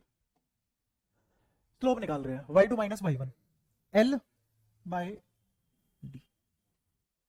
अब इसको उधर ले जा, y माइनस डी बराबर l बाय डी एक्स, ठीक है। अच्छा y minus D into D by L बराबर एक्स आ गया, तो ये आ गया y by L minus D, D को यहाँ मल्टीप्लाई कर दो, और ये आ जाएगा d बाय एल डी। तुम्हारा ये d क्यों आ रहा है यहाँ? मेरे मन में जब मैंने इक्वेशन चलाई तब तो ना आ रहा था। c में तुम, अरे यहाँ l आएगा यार, c की जगह l आएगा, ये बोलना था ना। अब कहाँ कहाँ चेंजेस आ जाएंगे? यहाँ l आ जाएगा, और यहाँ भी l आ जाएगा, और यहाँ l, यहाँ l, तो y d by l minus y l d by l, तो ये आ जाएगा y d बाय l। कहाँ? हाँ ये सिर्फ d, तो d कॉमन ले लो, तो कितना आ जाएगा? 1 minus d by l, y by l, ठीक है। तो वही यहाँ पे आ रहा है, अगर तुम d कॉमन ले लोगे, d कॉमन लेती 1 माइनस y बाय l, ठीक। तो इस तरीके से तुम इमेजिन कर सकते हो चीजें, है ना। और ट्रायंगल क्यों पढ़ते हैं हम? ट्रायंगल इसलिए करते हैं बार बार ये ना सोचना पड़े। अब मैं यही चीज ट्रायंगल से करवा दी तुम्हें, और जो बची वहां लिखवा दी, ठीक है। अच्छा ये तो हो गई मैथ वगैरह की बातें। अब तुम्हें पता है कि ये दोनों सीरीज में है, कैसे हैं? अब मैं थोड़ा छोटा करूंगा इसे, है ना, बहुत जगह पे होगी, बहुत टाइम लगा लिया हमने इसमें। तो मुझे बताओ, अगर मैं 1/डी सी इक्वलेंट, क्योंकि यही लिख पाऊंगा मैं, यहाँ क्या डी सी इक्वलेंट लिख सकता हूँ? सब भर चुप ऐसे बैठे, पता नहीं क्या हो गया, क्या पूछ लिया। अरे डी सी इक्वलेंट क्यों नहीं लिख सकता? सीरीज में है, जुड़ेंगे ही नहीं। तो मुझे क्या लिखना पड़ेगा? 1/डी सी 1 प्लस 1/डी सी 2। तो वहां लिख रहा हूं मैं, ऊपर थिकनेस आ जाएगी। थिकनेस कितनी है? y/d/l। रोना मत, ज्यादा तेज हो रहा है तो बता देना, मैं लिख दूंगा पूरा पूरा। ऊपर आ गई थिकनेस, नीचे आ जाएगा k एप्सिलॉन नॉट डी। फिर प्लस यहां आ जाएगा, डी कॉमन निकाल रखा है मैंने, 1 माइनस y/l, और नीचे आ जाएगा तुम्हारा k2 epsilon not D. Actual में ये आ गया कि डायरेक्टली ये कैसे लिखा समझ आता है? पक्की बात। अब ये जो डीसी इक्विवेलेंट आया, वो डीसी इक्विवेलेंट क्या है? वो डीसी इक्विवेलेंट है इतना, अगर मेरे कैपेसिटर इतनी सी थिकनेस का होता, और यहां से लेके यहां तक कौन होता? K1, और यहां से लेके यहां तक कौन होता? K2, और इस कैपेसिटर की हाइट कितनी होती? dy। तो ये आंसर आता। बट क्या ये सिचुएशन है? नहीं। ये कहां से शुरू हुआ? 0 से कहां तक गया? L तक। तो मुझे ऐसे कितने कैपेसिटर जोड़ने हैं? इनफाइनाइट। और कैसे जोड़ने हैं? ऐसे जोड़ने हैं। तो ये सारे के सारे कैपेसिटर पैरेलल सीरीज में है, पैरेलल में। तो अब जो डीसी इक्विवेलेंट जुड़ेंगे, ऑल डीसी इक्विवेलेंट, वो कैसे होंगे? पैरेलल में होंगे। और पैरेलल में तो मुझे डीसी इक्विवेलेंट का इंटीग्रेशन जोड़ना पड़ेगा। इसका मतलब पहले मुझे डीसी इक्विवेलेंट निकालना पड़ेगा पलट के उसको। ये बात समझ आती है? अब मैं इसको पलट रहा हूं, और पलट इस तरीके से रहा हूं, देखना मैं लिख रहा हूं डी सी ई इक्विवेलेंट किसके बराबर आ जाएगा? सबसे पहले तो इसमें से नीचे क्या क्या कॉमन आ रहा है? एप्सिलॉन नॉट ए डी है, सॉरी एप्सिलॉन नॉट डी है, तो वो तो चला गया ऊपर। एप्सिलॉन नॉट डी है कॉमन आके, वो तो चला गया ऊपर, चला गया ऊपर। अंदर क्या बचेगा? अब अंदर बचेगा पूरा 1 में, जहां तेज होगा तो बता देना फिर से, पूरा 1 में y/d/l divided by k1 plus d 1 minus, वैसे डी कॉमन आ रहा था तो तुम यहाँ एक काम कर सकते हो, यहाँ डी लिख सकते हो ताकि डी से तुम्हारा पीछा छूट जाए। तो यहाँ क्या बचेगा? डी तुम कॉमन निकाल चुके हो y/l, और यहाँ क्या बचेगा? डी तुम कॉमन निकाल चुके हो 1 minus y/l divided by k2। क्या इतनी गणित समझ आती है? यहाँ तक कोई परेशानी? तुझे कोई परेशानी यहाँ तक की बात? तुम्हें ये समझ आया ना 1 के पूरा नीचे क्यों आया? ये कॉमन लेके पूरा 1 के नीचे फंसाया। अच्छा अब इस डी की वैल्यू रख देते हैं। अब मुझे बताओ, यहाँ डी की वैल्यू रखना किस में समझदारी है? यहाँ डी की वैल्यू बी डी एक्स रखने में समझदारी है, या यहाँ डी की value A by L D Y लिखना समझदारी है? वैसे ये डी वाई होगा, B D Y, A by L D Y. जैसे ही मैं यहाँ A by L D Y लिखूंगा, डी से डी कटता हुआ दिखाई देगा तुम्हें, ऐसा? अरे डी से डी कैसे कट जाएगा? वो एलिमेंट का पार्ट है। कहाँ? ये तो डी की वैल्यू रख दो, ये वाली रख रहा हूं मैं, A by L D Y divided by D. खुश हो? तो तब तक इसमें सिंप्लीफिकेशन चलेगी। सिंप्लीफिकेशन क्या चलेगी इसमें? चलेगी y बाय एल k1 दिखा, प्लस इसको लिख लो 1/k2 दिखा, अरे इसको इसके नीचे लिख लिया, minus y by L k2। बताओ इसमें कोई दिक्कत? हाँ हो जाता, हो जाता, बिल्कुल हो जाता। मैं उस सॉल्यूशन के हिसाब से कर रहा हूं जो किताब में दिया होता है। ये किताब का सॉल्यूशन नहीं है पहली चीज, लेकिन आंसर किताब वाला आएगा। और फिर वहां मैं तुम्हें बता दूंगा कि अगर तुम बी लेते तो कैसे आंसर लाते, एक ही स्टेप में हो जाएगा वो। अभी तो इस पे फोकस करो सिंप्लीफिकेशन में, ठीक है? अब इस पूरी चीज को सिंप्लीफाई मैं अलग से कर रहा हूं यहां, सुनना ध्यान से। क्या मैं इसको ऐसे लिख पाऊंगा? 1/k2 प्लस, देखो y बाई एल कॉमन है, वो बाहर निकाल लिया, अंदर क्या बचा? y बाई एल इसमें से कॉमन निकाल लिया, तो अंदर क्या बचा? 1/k1 माइनस 1/,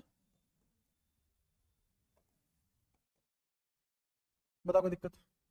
पक्की बात है? अच्छा, और इसको भी मैं ऐसे ना लिख के, तुम्हारी सहूलियत के लिए ऐसे लिखना पसंद करूंगा।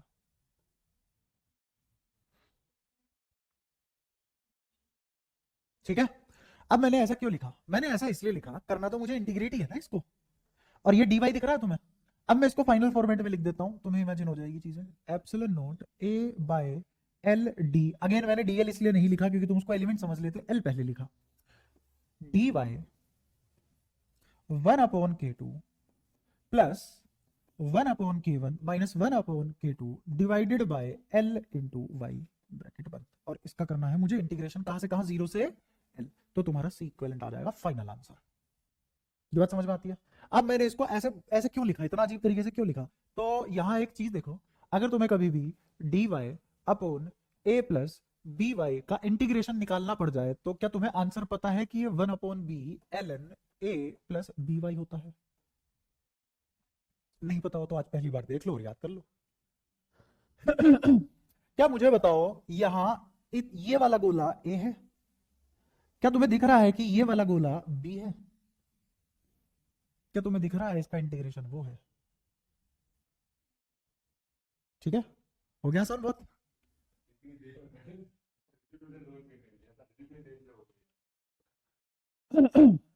तो अब जो बाहर फेंकना है बाहर फेंक दो। कौन कौन बाहर फेंका जाएगा? Epsilon A L D. अब मुझे बताओ इंटीग्रेशन क्या आएगा इसका, एल एन। पहले तो 1 अपॉन बी आएगा, क्या आएगा 1 अपॉन बी। तो 1 अपॉन बी क्या होगा, 1 upon k1 minus 1 upon k2 divided by L. ये होगा 1 अपॉन बी एल एन। अब क्या लिखेंगे, a प्लस बी वाई। तो a कितना है ढूंढ के बताओ, 1 अपॉन k2। अब मैं लिमिट भी साथ के साथ रख रहा हूं, इंटीग्रेट तो कर लिया, लिमिट भी साथ के साथ रख रहा हूं। तो लिमिट में पहले y की जगह क्या रखेंगे, l, फिर y की जगह क्या रखेंगे, 0। समझ आता है? तो 1 अपॉन k2 प्लस, ये तो एज इट इज आएगा क्योंकि b पूरे का पूरा आता है, और ये y की जगह क्या आ जाएगा, l। तो मुझे बताओ l इंटू y की जगह क्या लिख दिया मैंने, 1 upon k1 minus 1 upon k2 divided by l into, समझ आया? माइनस माइनस ln, अब क्या रखोगे 1 अपॉन k2 और plus y into 0, 0 into anything is 0। तो बस यही आ गया। क्या l से l कट गया? और जैसे ही l से l कटेगा तो तुम्हें पता होगा 1 अपॉन k2 से 1 अपॉन k2 भी कट गया। और अब तुम्हें पता होगा कि ये आंसर आएगा ln 1 अपॉन k1 अपॉन में 1 अपॉन k2। तो ये as good as ln k2 by k1। बताओ कोई दिक्कत? ठीक है। तो एप्सिलॉन नॉट a, ये l से l काट दूं बाई d, ब्रैकेट में ये जो k1 k2 आएगा ये तो चला जाएगा ऊपर, और नीचे क्या आ जाएगा k2 माइनस k1। और इस पूरे भंगार की जगह सिर्फ और सिर्फ क्या बच गया मेरे पास, k2 बाय, कितना आसान।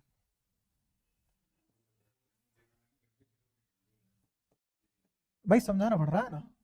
अब इसमें जो तूने जो आंसर निकाला था उसमें बस ये है कि यहाँ k1 माइनस k2 लिख लिया मैंने, तो माइनस बाहर को बना चुका होगा, उस माइनस को इसके टाट पे चढ़ा देंगे,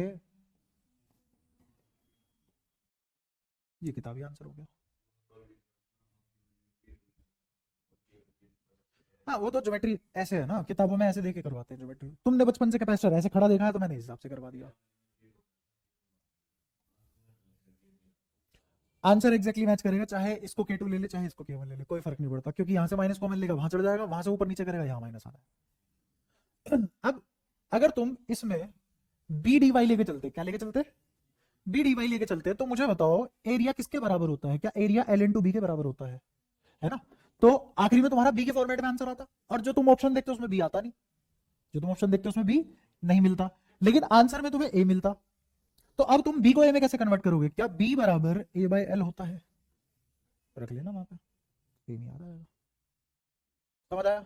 कोई परेशानी? तो फाइनल लास्ट स्टेप में अगर तुम ये वाली चीज कर लोगे, बी की जगह ए बाई एल लिख लोगे तो फिर से ये आ जाएगा तुम्हारा एल से एल कट के। कोई दिक्कत हो तो बताओ। ये सबसे छोटा और सबसे आसान तरीका है इसका, इससे भी आसान तरीका है बट उसके लिए तुम्हें एवरेज लेना आना चाहिए हार्मोनिक प्रोग्रेशन पे, या हार्मोनिक मीन लेना आना चाहिए, हार्मोनिक मीन लेना आना चाहिए, जब तो ये नहीं, इतना अच्छा लेवल भी नहीं है यार। अच्छा, तो जैसे जैसे अगर थोड़ी सी समझ दूं तुम्हें, तो मुझे बताओ जो मेरा कैपेसिटेंस होता है 1/c, वो डायरेक्टली प्रोपोर्शनल होता है किसके, थिकनेस के, क्योंकि सी डायरेक्टली, सी इनवर्सली प्रोपोर्शनल होता है थिकनेस के, सी इनवर्सली प्रोपोर्शनल टू थिकनेस। अच्छा, और टी, और क्या क्या आता है ऊपर, एप्सिलॉन नोट, तो एप्सिलॉन नोट यहीं रखो, एप्सिलॉन नोट यहीं रखो। क्या ये समझ में आता है, क्योंकि ए की जगह डी है हमारा, और जो डाइलेक्ट्रिक है उसका के इफेक्टिव आएगा, उसका क्या आएगा, के इफेक्टिव आएगा। ठीक है, तो मुझे बताओ जो भी यहाँ पे प्रोपोर्शनैलिटी कांस्टेंट आएगा वो ये आएगा, और जब तुम सी लिखोगे तो के पलट जाएगा। समझ में आ रहा है? अगर यहाँ पे मल्टीपल के होते, क्या होते, मल्टीपल के होते, तो जो मल्टीपल के हैं वो ऐसे जुड़ते या ऐसे जुड़ते हैं, नीचे वाले तरीके से जुड़ते है ना। तो ऐसे ही यहाँ पे अगर बहुत सारे कैपेसिटेंस है तो मैं इस चीज को, ये तो एक के लिए होगी, किसके लिए, एक के लिए, क्या मैं इस चीज को ऐसे नहीं लिख सकता कि 1/c इज के इफेक्टिव, इज के इफेक्टिव, और यहां के इफेक्टिव एरिया, अरे अभी 1/c लिख रहा हूं, टी बाय एप्सिलॉन। ठीक है, कैसे बता, कैसे मैं 1/c लिख रहा हूं या c लिख रहा हूं, तुम्हारे दिमाग में दर्द क्यों हो जाता है, तुम कॉम्प्लेक्सिटी क्यों नहीं रखते बुद्धि में? एरिया एब्सोल्यूट के साथ आएगा तो वही बस वहां चेंज करूंगा मैं तुम्हारे लिए, बाकी इसको तो कांस्टेंट है ना, इसको तो कैसे भी डील करो तुम, नीचे लगा लो। बट जब तुम कोई भी प्रोपोर्शनली कांस्टेंट लगाते हो वो तो यही लगाओगे ना, के effective per unit area, per unit area, तो ये क्या है, यूनिट एरिया, क्या है ये, यूनिट एरिया। हाँ तो बता, कुछ नहीं मान के चल रहा, अब अगले स्टेप में बताऊंगा मैं चीजें। तो जैसे ही मैं इसको सी लिखूंगा तो ये आ जाएगा यूनिट एरिया, यूनिट एरिया तो डी होगा ना, यूनिट एरिया क्या होगा, डी है, तो ये लिखा जाएगा T upon epsilon note, T upon epsilon note. और क्योंकि मैं इफेक्टिव थिकनेस ही लूंगा तो मैं यहाँ पे क्या डी भी लिख सकता हूँ, हाँ पलटी मार देंगे, क्या मैं इसको ये लिख सकता हूँ इनटू, अब क्या लिखने वाला हूं मैं, unit area, unit area into into 1/k effective. अब अगर मैं 1/k इफेक्टिव निकालू, 1/k इफेक्टिव निकालू तो ये हार्मोनिक मीन के हिसाब से निकाला जाएगा, according to harmonic mean, according to harmonic mean. और हार्मोनिक मीन कभी भी अगर तुम्हें ऐसे नंबर को देखो, एक तो होता है मैं इसका हार्मोनिक मीन निकालू, वो क्या होता है, 1/, बोलो बोलो बोलो, 1/a प्लस ऐसे,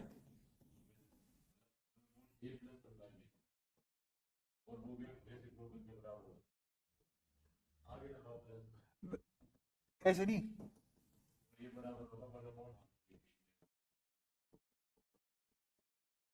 अच्छा तो हार्मोनिक मीन क्या आएगा, इसको उधर ले जा, इसको नीचे ले जा, अरे तो तब से मैं यही तो लिखने, अरे समझ आता है तुम्हें, अब की बात है। बट अगर तुम्हें ऐसे नंबरों का हार्मोनिक निकालना पड़ जाए, ऐसे नंबरों को, और ऐसे इनफाइनाइट नंबर हो, और क्या निकालना पड़ जाए, हार्मोनिक, जीपी नहीं निकालना, एपी नहीं निकालना, क्या निकालना है, कितने नंबर को, इनफाइनाइट नंबर को, तो सीरीज होगी, एचएम जोड़ना है मुझे। तो इसका आंसर हमेशा ऐसे इस फॉर्मेट में आएगा कि इनका जो भी डिफरेंस होता होगा, जो भी 1/, जो भी एपी वगैरह से आता होगा, तुम इसको ऐसा मान के चलो 1/k1 1/k2 ऐसे करके चलो। ठीक है, तो अगर मुझे कभी भी ऐसे सीरीज का निकालना होता है तो वो हमेशा किसके बराबर आएगा, वो आएगा k1 k2 के डिफरेंस का मोड। मोड क्यों, क्योंकि अगर मैं मोड नहीं लूंगा तो जो भी माइनस आएगा वो लोग में चढ़ा देना, ln। अब यहाँ पे k2 माइनस का था ना, तो k2 यहाँ आ जाएगा। ये कहाँ की बात है, ये बीजगणित की बात है, एचएम तुमने उस लेवल पे पढ़ा ही नहीं है, और मैंने जस्टिफाई है, वैसे वो नहीं पढ़ा है, ठीक है नहीं पढ़ा है, वरना तुम वो चैप्टर भी पता नहीं अब तक वही चल रहा होता हमारा फिर। क्या 3 होते, तो भी यही आता, मैं फिर क्या करता, मैं इस k2 में k3 वाले को एडजस्ट करके बना लेता, वही तो सिखाना था ना उस टाइम पे, उस टाइम पे सही है नहीं सिखाया। तुम खुद सोचो ना, अगर कैपेसिटर में ऐसी ऐसी बात है, आज तुम मुंह फाड़ के खड़े हो, आज तुम ऐसे हक्के वक्के खड़े हो, अरे का चल रहा, का चल रहा, का चल रहा है, सोचो मैं तुम्हें साल की शुरुआत में करा देता ये चीज, तो अभी तो 3 हो, तब बेटा 11 होते, 11 में से फिर 7 हुए, फिर 7 में से 6 हुए, फिर 6 में से भी कंटिन्यूटी कभी मेंटेन नहीं हुई अटेंडेंस की। सोच अगर मैं शुरुआत में ये करा देता ना, तो अकेला बसता बस।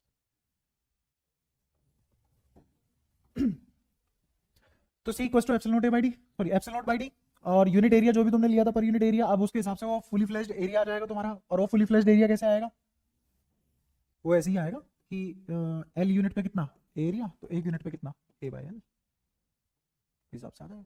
ठीक है, तो यूनिट एरिया तो ये हो गया ना, सॉरी यूनिट एरिया तो ये हो गया ना ये, और के इफेक्टिव तुम क्या निकाल के बैठे हो, k1 k2 k1 minus k2 ln k2 by k1। समझ आता है? अब ये जो एल है, ये जो एल एक्स्ट्रा आ रहा है, ये एल एक्स्ट्रा इसलिए आ रहा है क्योंकि ये सीरीज में से एक कांस्टेंट फैक्टर कॉमन आएगा ए, जो यहां से बाहर आके कट जाएगा। ये सब इमेजिनेशन तब आएगी जब तुम्हारी मैथ्स बहुत सुपीरियर होगी। तो ये वाला एल यहाँ से यहाँ कट जाएगा और सीधा आंसर आ जाएगा एप्सिलॉन ए बाई डी। जिसको मैथ अच्छी आती थी उसने इसको कभी फिजिक्स से सोल्व करा ही नहीं, उसने देखा अरे मेरे कैपेसिटर इस तरीके से जुड़े हुए हैं, मेरे कैपेसिटर इस तरीके से जुड़े हुए हैं, तो एचएम से अगर ये निकलेंगे तो आंसर ये होगा, ऑप्शन देखते सीधा टिक हो जाएगा। बच्चे होते हैं, एग्जिस्ट करते हैं, जो इस लेवल पे खेलते हैं, जिसमें तुम एक दिन लगा रहे हो पेपर में मैथ्स यूज करके उसको 10 सेकंड में फोड़ के आ रहा है।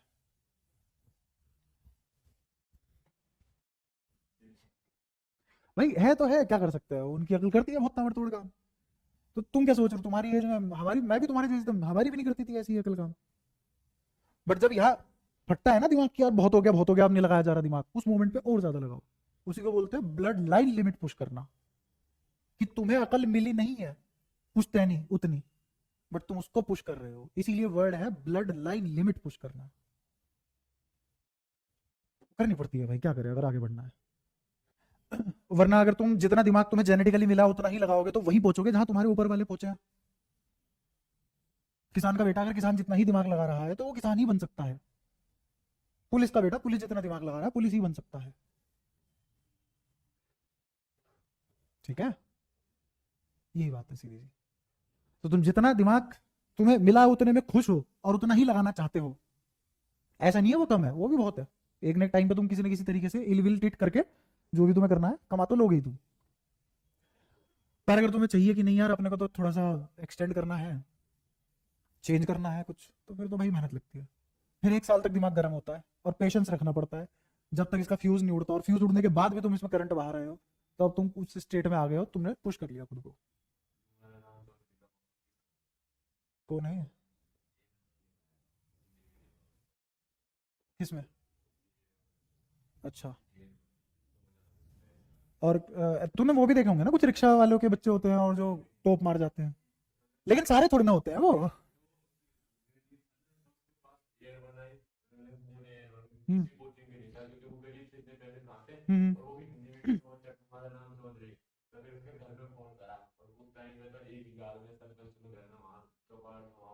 हम्म। क्योंकि पता है पंचायत को क्यों नहीं बताया गया, पंचायत उस लायक थी नहीं कि वो समझ पाए उसने क्या कर दिया। हाँ वही, उसके पापा को भी कुछ ऐसा नहीं पता होगा कि हाँ कि पता नहीं क्या ही बड़ा करा होगा।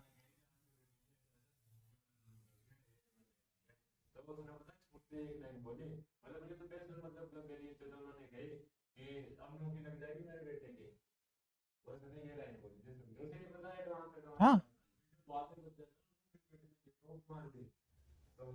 तो अब क्या, वो अपने एज का बेस्ट ब्रेन बन के निकला है उस एज ग्रुप में। तो भाषा तो मतलब है ही नहीं ना यार, ये थोड़ी ना इंग्लिश वाला पढ़ा लिखा होता है। अब इंग्लिश भाषा है, वो भी दूसरों ने सुपर इम्पोज किया हमारे ऊपर। तुम तो इतने कमजोर थे कि तुम्हें एक्सेप्ट करना पड़ा बेटा इंग्लिश ही है। तुम इतने ग्रो क्यों नहीं कर रहे कि पूरे इंटरनेशनल लेवल पे हिंदी एक मैंडेटरी लैंग्वेज हो जाए, क्योंकि सब कुछ इंडिया से आ रहा है।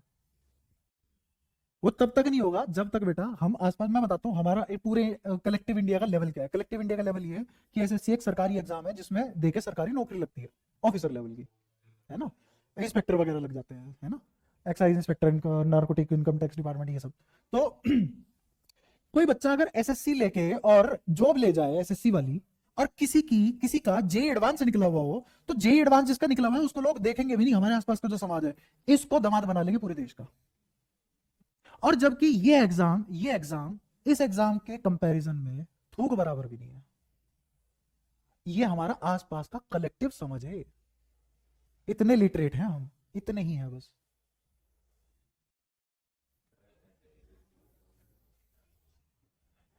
नहीं यार, ये मतलब तुम एटीट्यूड देखो भाई साहब, जो एसएससी पढ़ाते हैं उन टीचरों का एटीट्यूड देखो। वो मानते हैं भगवान के नीचे अगर किसी का दिमाग है हमारा ही है। एक बार देखो तो उन टीचरों को, तो साले इंग्लिश पढ़ा रहे हैं, इंग्लिश पढ़ाने पे ऐसा समझ लिया पता नहीं क्या ही तो तोप मार लिया है, ऐसे क्या कॉलेज डिक्शनरी रट ली पूरी। मतलब शेक्सपियर जैसे उन्हीं के ही जिनोम्स में से आया था, उनका एक फेल्ड एक्सपेरिमेंट था शेक्सपियर तो। उस लेवल पे बातें करते हैं भाई वो। और एटीट्यूड ऐसा, बच्चा कुछ पूछ ले तो पिटा, ना पूछे तो पिटा, कम आ गए तो पिटा। अबे तुम एक चीज 15-16 साल से, 15-16 साल छोड़ो, 50 साल से एक ही चीज रेटी रटाई पढ़ा रहे हो।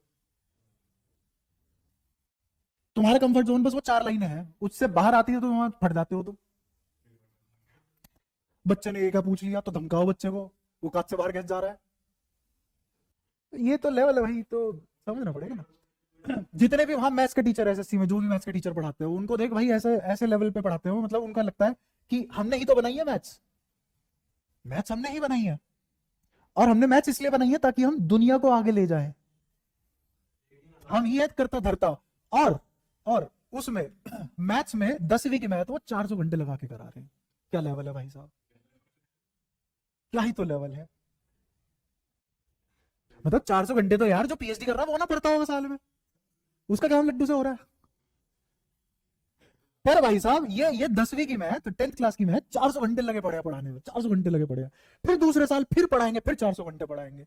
तीसरे साल ऐसा नहीं है इस बार 300 हो जाएंगे घंटे ना, स्क्रिप्ट रट के बैठे हुए हैं 400 घंटे की पूरी, ना उससे पहले ना उसके बाद।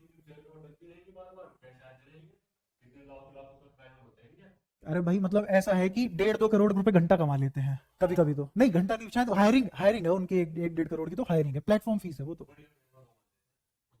हाँ मतलब जिसे 10वीं की मैथ आ रही है और बस उसने अपने आप को एडवर्टीज ऐसे कर लिया कि वो भगवान है, तो सच में लोगों ने भगवान बना दिया। और वही पॉलिटिशियन के साथ हो रहा है। कहां से बढ़ जाएंगे हम आगे। और उसमें तुम अपने घर में ये मान के बैठे हो कि हमें तो ठीक है अपना ऐसे कंफर्ट जोन में रहकर, नहीं भाई नहीं, कोई कंफर्ट जोन नहीं है जब तक तुम्हारा सर नहीं फट रहा ना, बिल्कुल फट नहीं रहा, तुम्हें एक एक नर्व ऐसे फड़कती ही नहीं दिखाई दे रही, इसका मतलब तुमने पहली बार दिमाग लगाया। उससे पहले तुम सिर्फ और सिर्फ जो तुम्हें जेनेटिकल दिमाग मिला था उसी में काम कर रहे थे। वो पुश करना पड़ता है, तभी तो आज भी तुम्हारी स्पीड वही है पढ़ने की, 1 साल बाद भी। क्योंकि घर पे तुमने कितनी बारी सर में दर्द पाला होगा अपने, तो आज तो सर में दर्द हो रहा, आज तो छुट्टी, आज तो पढ़ाई नहीं है, आज तो नहीं पढ़ेंगे, ये थोड़ी ना कोई बात होती है। अच्छा अब तुम्हारे डाउट क्या कहते हैं वो शुरू करते हैं फटाफट।